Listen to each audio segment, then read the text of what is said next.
I'm a great believer in that sort of saying, let's automate the 90%, to humanize the 10%.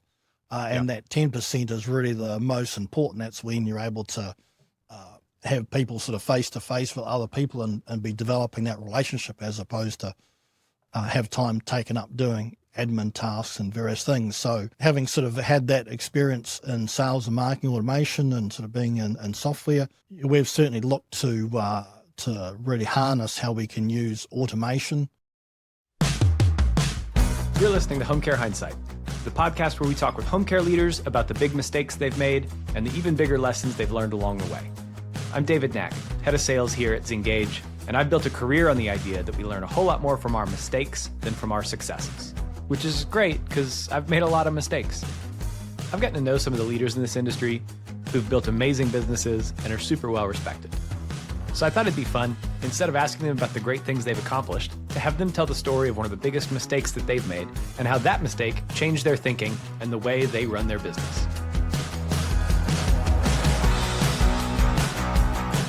All right, welcome back to another episode of Home Care Hindsight. It's brought to you by Zeabe, the leading caregiver engagement platform in home care. I'm joined today by Mike Doughty with Zeabe. Mike, welcome to the show. Thanks, David. Great to be here. So for people who aren't familiar with you, how would you introduce yourself? Yeah, so I'm a home care owner. Obviously, from my accent, you can tell I'm not from the US. I'm a Kiwi, so from New Zealand originally. Husband, I'm a home care outsider, so from outside the industry. And I'd have to say I'm sort of passionate about sort of learning, leveraging, and liberating myself from the business and helping others do the same. Yeah, that's great. One of the first things I noticed, Mike, was that you are, as we say in my neck of the woods, you ain't from here. And so tell me a little bit about your journey to home care, which of course also includes a journey from New Zealand to the US. Yeah, it's been an interesting journey. So I've had, I guess, a number of careers, if you like, sort of over my time. So I started out as an accountant very briefly. I ended up running an event business in New Zealand where I used to bring out different overseas business speakers to New Zealand each month and do a 3-city tour, and I did that for 14 years. So I've been around a lot of different business speakers, people like Michael Gerber and Brian Tracy. I did a stint as a sales and marketing automation certified partner for a large, well-known, some SME application software based in the US. And then, funnily enough, I came up to see my father back in 2019. That was like, late July, and I came up and he was about 80 at the time and had been running a home care business at the ripe old age of 80. He should have been, I guess, a client, not a business owner. That's right. And sort of the story that how he started that was he was looking to help my brother get a visa to come up to the US from New Zealand.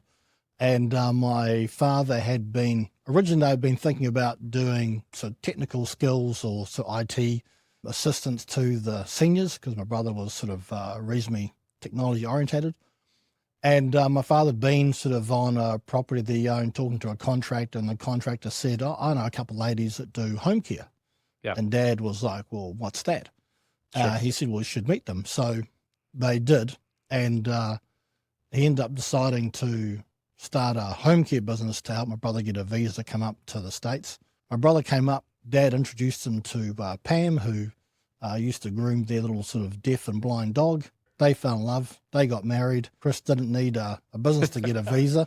He married an American. Found an alternate pathway, huh? That's right. They're still happily married. So yeah, when I came up, Dad was having lots of problems with the business. So I trained as an accountant early on in my profession and been in business since I was 22. So he said, can you help out?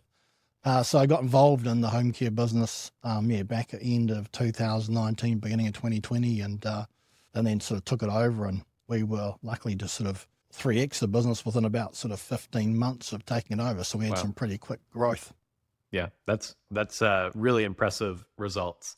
So I do this part of the show, and nobody's told me they hate it yet, so we're going to keep doing it, which is I asked the question, what kind of person are you? Because that's all I really want to do in conversation with people, but like, it's generally not polite, it's generally not socially acceptable. but I'm on a podcast and I can do whatever I want. So in order to ask you the question, what kind of person are you? You've got like a Saturday, plans get canceled. What's the first thing that you do?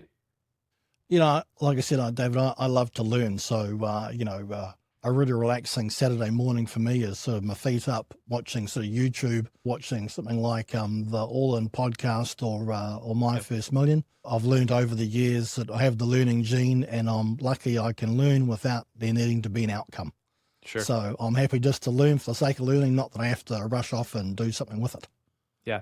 My YouTube rabbit hole is often Red Bull has a breakdancing competition. It's just interesting to see what people can do with their just general body and flexibility and strength and stuff. We won't talk about the Australian breakdancing. Yeah. I've gotten locked into like fitness TikTok where they tell you how to make your body strong. And I haven't taken any advice, but it's been interesting. What's the thing that most recently just like captivated your attention and you realized that about 3 or 4 hours were going to go away before you finished? Like I like to learn, I like to watch the My First Million guys. And, one thing I sort of just learned recently, actually more like from an event, was what are we doing? Often we're doing stuff now for us now, but the speakers have pointed out, what are you doing for you like in 5 years' time today? And I thought that was just a really cool perspective of actually, what activities am I doing for what's going to be me in 3 to 5 years' time? Whatever sort of area you might want to focus on. So that just really had, interesting perspective. That is interesting. You doing anything different now? Yes, definitely. So I'm in home care. I've been into the event business for a long time. And so I'm working on some projects around that side related to home care. So that's something that's slowly sort of coming along. Yeah. Okay. Very cool. There's a book by Dan Pink called, what was it called? Like The Power of Regret. A lot of people have the kind of philosophy, I want to live with no regrets. And one of the things he finds is that the psychological utility of regret has nothing to do with the past. If you regret something that's already happened, that doesn't do anything for anybody. Right. But a really powerful component of the power of regret is hypothetical future regret. If I don't do this thing in the future, I will regret it. Or if I don't do this thing now, future me will regret it. And so I like that, what are you doing for yourself 5 years from now is a really, I think, powerful thought exercise in, if I don't do this now, if I don't do this next week or this month or whatever, what am I going to miss out on in the future? So I love that. There's a good saying, which is, there's confusion in the present, but clarity in the past. Yeah. And the idea of, I know a lot of speakers talk about where you go, okay, if I'm looking back and it's, the 27th of February, 2026, and I'm looking back and talking about what went well. It's interesting sort of, again, perspective when you use the past to be the future and look back that way too. Yeah, exactly right. What will have gone wrong if we don't hit our goal this time next year, and how do we mitigate those risks? And what has to have gone right in order for us to hit that goal as well? I love that. Okay. Well, Mike, thanks for coming on the show. We chatted a little bit as we were getting to know each other about, a pretty storied and successful career that you had before even coming into home care. You've had pretty substantial growth in your business in Delaware. So obviously you're somebody who's accomplished a lot, but I don't bring people on this podcast to talk about all the stuff that went well. Instead, I ask successful people about the big mistake they've made in their business and what they learned from it. So Mike, what's your big mistake?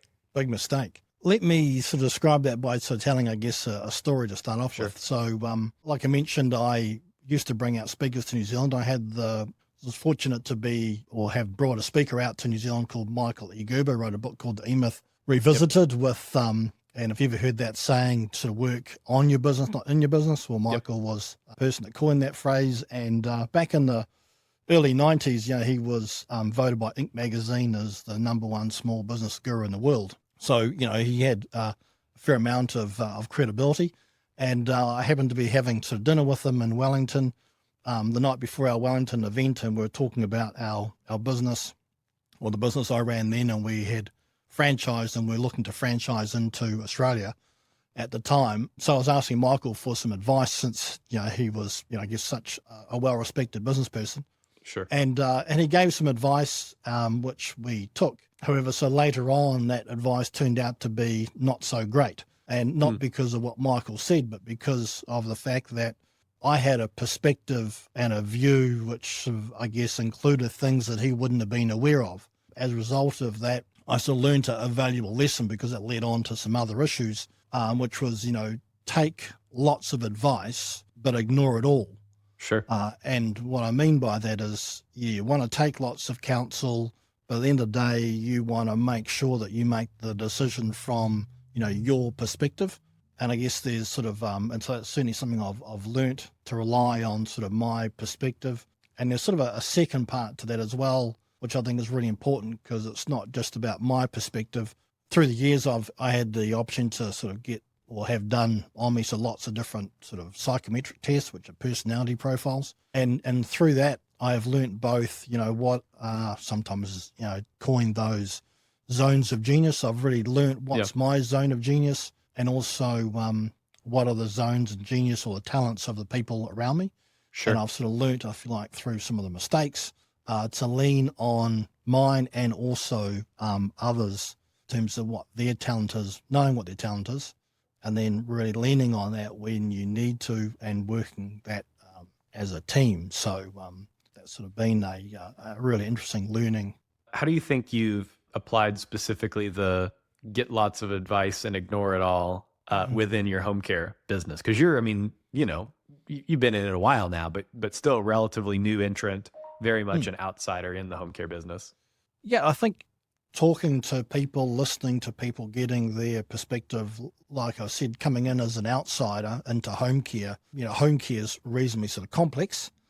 And so it's been a really interesting sort of learning curve to learn the industry. And so talking to a lot of people, and when you're a little bit sort of, I guess, learning the process, you're a bit naive.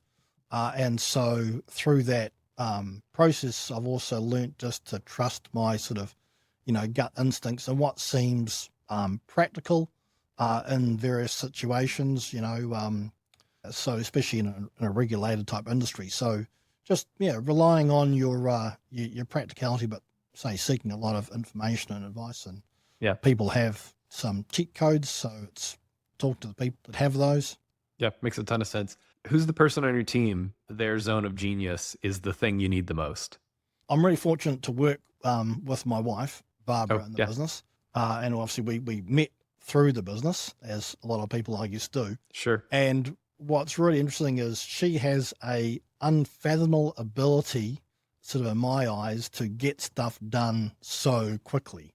If you like, I'm the thinker and she's the doer, but both are equally important, and we work really well as a team. When we look to say, you want to harness your talents, we have situations like that where we had our recruiter recently, we terminated our recruiter. Barbara's in an interim just stepped into that recruiter role, and we have lots of processes and things that go on in technology. And so just, I guess, going back to our opening question around sort of what I've learnt, in the past, I would have gone, no, you need to do it this way because there's processes and steps and it's methodical. Whereas now, so, okay, let me jump into the support role. I'll do the technology side and make that more efficient. And you do what you're really good at, which is just getting the people in and getting it done.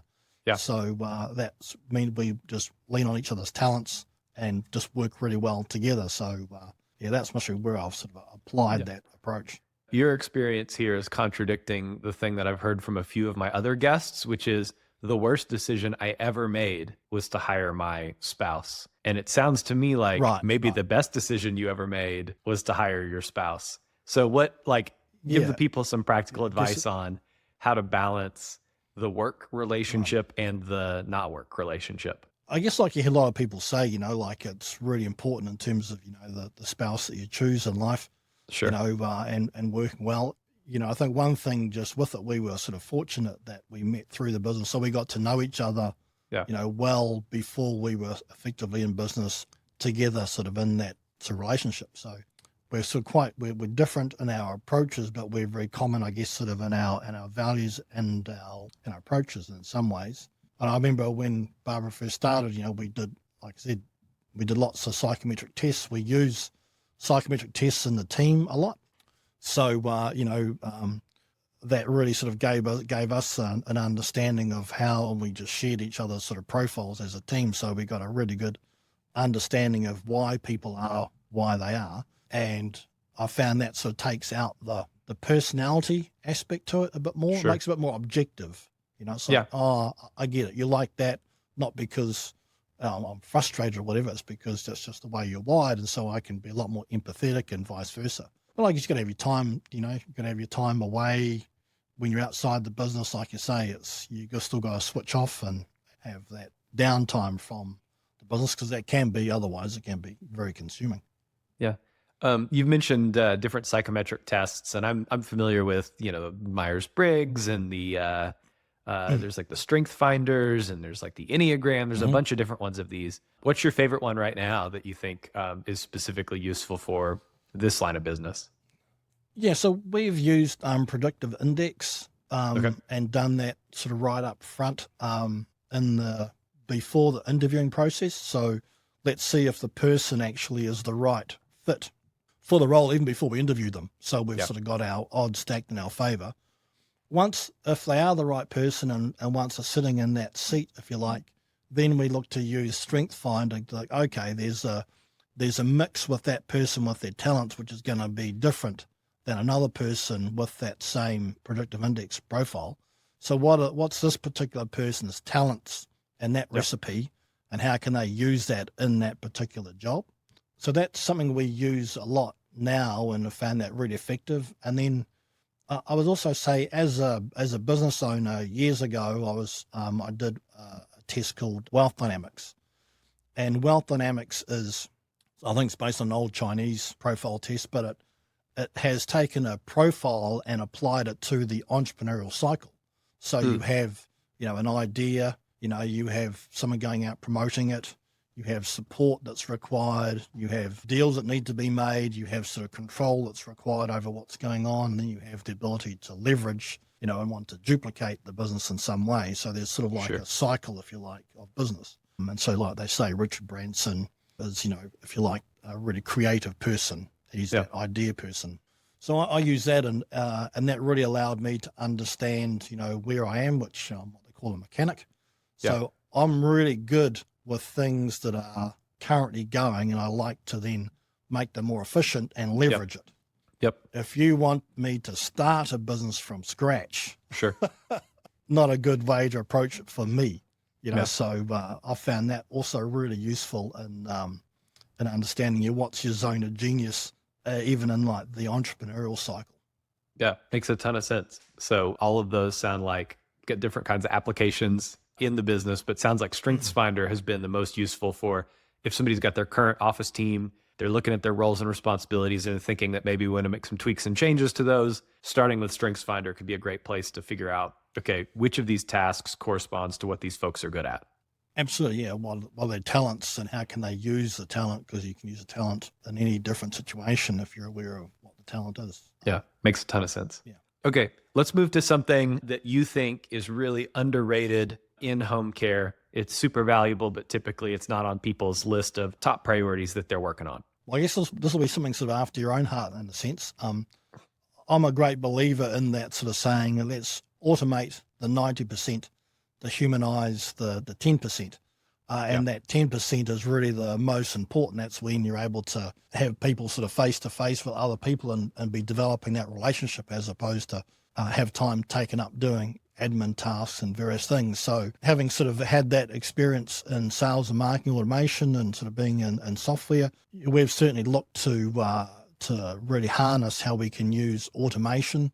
Yeah. And when I sort of talk with other home care owners, CRM sometimes comes up, but they're typically, using their operational application a lot. When we changed from our previous home care software to another one called Alea Care, one of the things I looked at that was non-negotiable for me was that the application had to be able to, play with other apps in the sandpit, and the one that we had at the time didn't. And so I needed to make sure that it integrated with a no-code API, sort of conduit type app, which things like make.com and Zapier. So just, I view very much technology as a bit like a jigsaw puzzle, with each app being a different piece of the jigsaw. And you've got to be able to put them together, as opposed to finding the one that's just, there isn't a one piece of software that does everything. So just sort of using technology, I think, a lot more, and applications a lot more, across the different sort of aspects of, sales and recruitment, and then you've got your main operational application. So technology, using that to make things a lot more efficient. And even now with AI, it's even more important and mind-boggling. Yeah, I think home care is a little bit, as an outsider coming in with that sort of perspective, I do find home care is sort of on a little bit the slower part of the adoption process. So it takes a bit more time to adopt, but I think there's a big opportunity to adopt a lot more tech to allow us more time to humanize the experience. Yeah, that's, what I think is humans are particularly bad at is being really consistent about following through with manual tracking and manual completion of tasks. And so as much of that as we can automate the tracking, automate the execution, and free up the people who got into this business to connect with other people, whether that's caregivers or clients or referral sources or folks in the community. I mean, that's where people are irreplaceable and continue to be, huge value add to the business. Can they click this button 100 times a day? Automation, artificial intelligence, connected software solutions are going to be way better at clicking that button 100 times than people are. Well, even like the solutions that you guys offer, right? In terms of being able to understand which caregivers to recognize. I mean, there's that saying that, people don't know how much, they don't care how much you know, how much you know, they just want to know how much you care. So being able to use technology to be able to understand who to recognize, who's doing a good job, who's putting in the effort is awesome, because then you can then humanize that.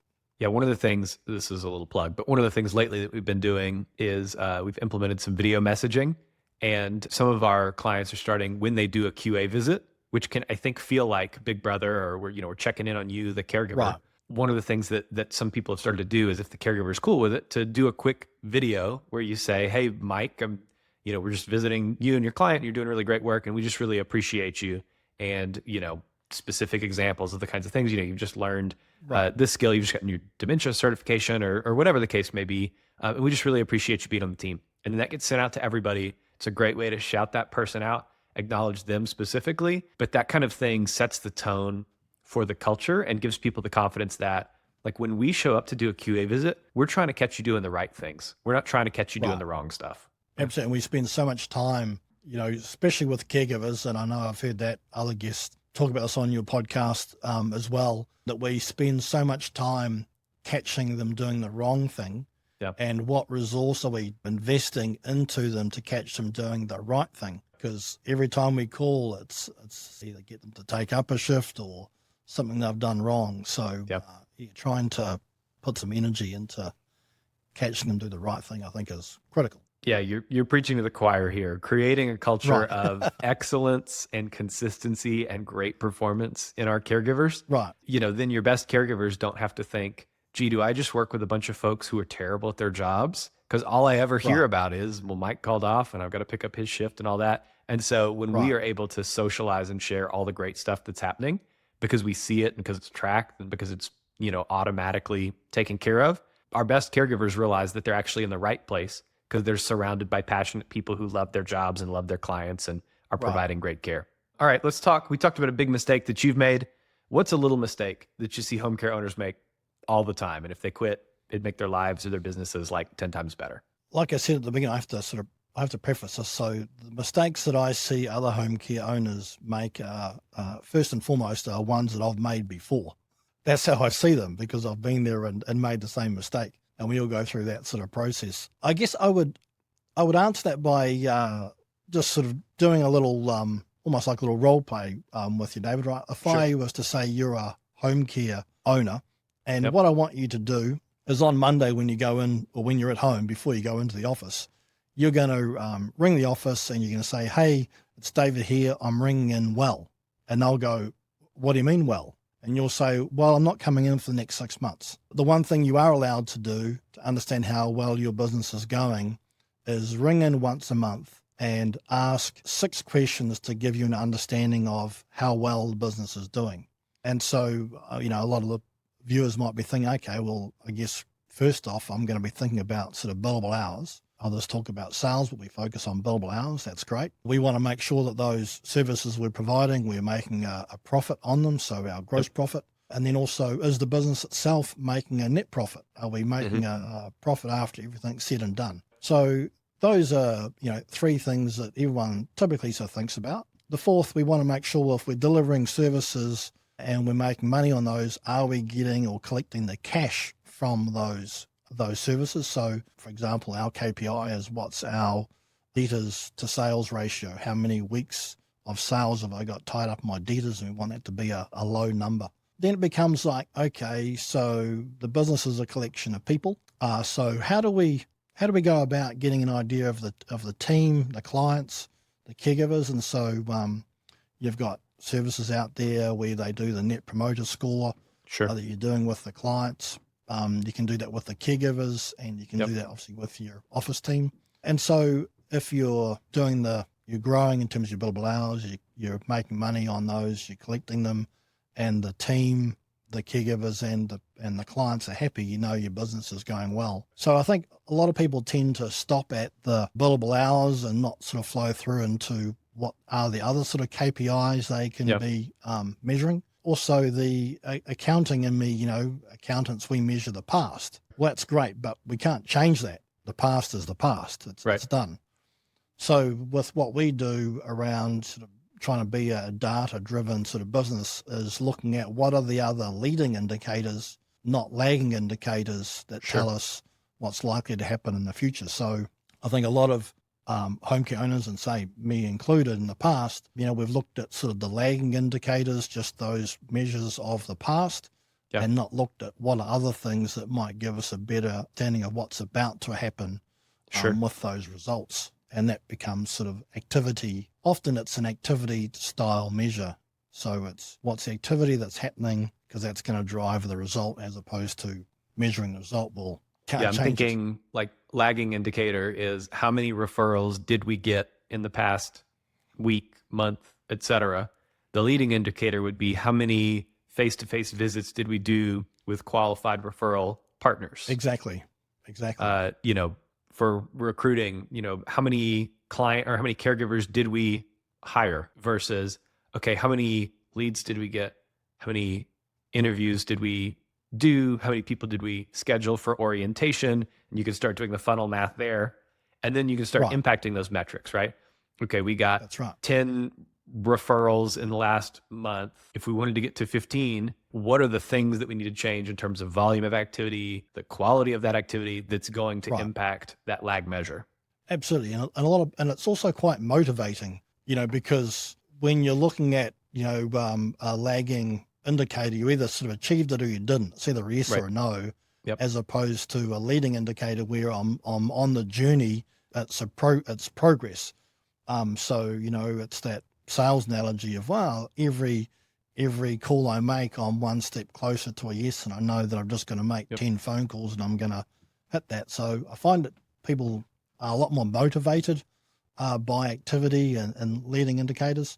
And also it's funny how momentum, where results come from, and they never come from where you expect. I've always found that when you're, I'm just focused on the activity and I'm expecting the result from here, and no, it comes from there, but it does come, but never in the way that you thought. I don't know how many times in my career I constantly see that. It's momentum causes the result, never from where you think.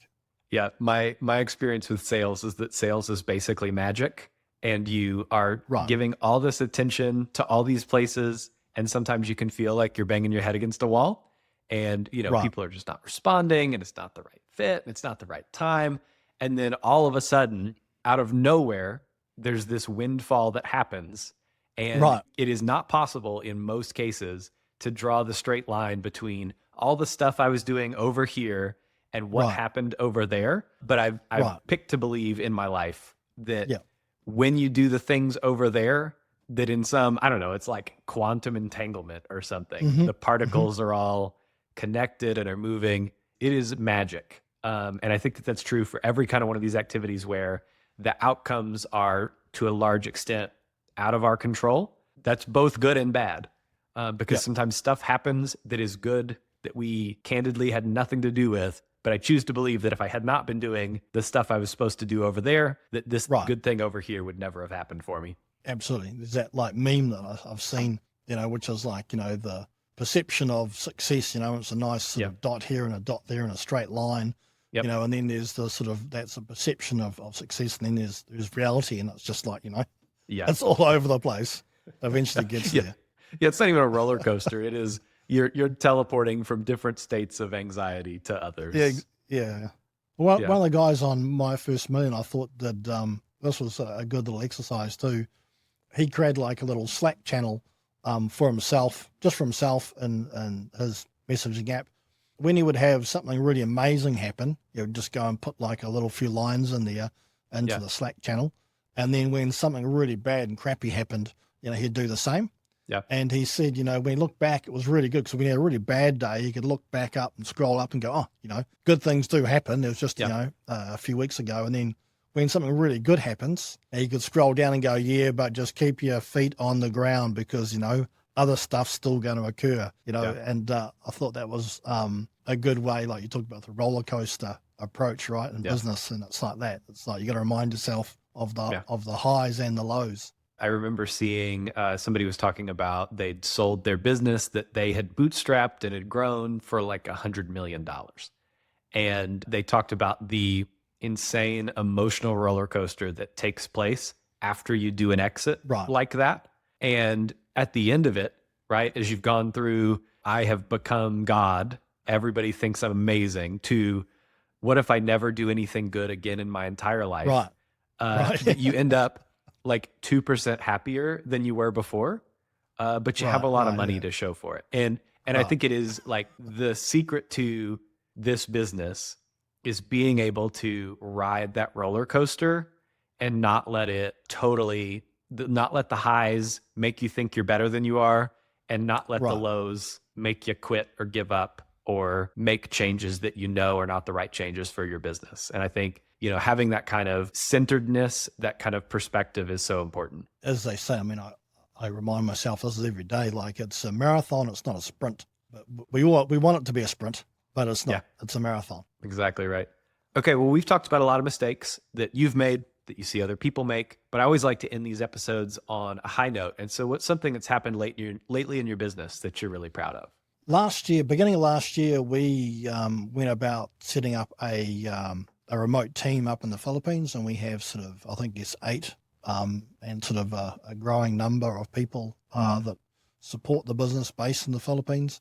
And, recently we've had a number of the first people that we brought on board with that team sort of celebrate their sort of annual anniversary with us. So it's just been great to see, just them settle into their roles remotely, and to see that been working, and for them to be enjoying what they are doing. And, they work Eastern Standard Time. So it's just been great. We're proud of the remote team that we have, and how they have continued to perform and help us, support our clients here.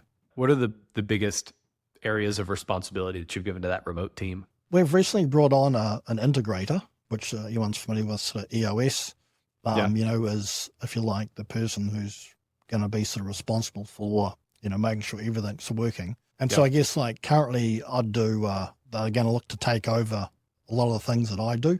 And so, there's an interesting sort of process as you go of letting go, but I'm a visionary, and our integrator, C is great in that role that she does. So, at a senior level, taking over responsibility for things in the past as a business owner. Okay, what was that payment for? Did we do the contract right? How was that issue with the team member? And it all can be done remote, just as all things got done remote when we're during COVID. Sure. I'm always surprised that people go, "Why you got an integrator?" It's like, well, if it was during COVID, you would have had that integrator operating remotely from home anyway. So not much has changed. Right. Yeah. Totally makes sense. So let's fast forward. I don't normally do this, but brings it back to the beginning of our conversation. It's February 26th of 2026. Where are you, and what did you have to do in your business to get there?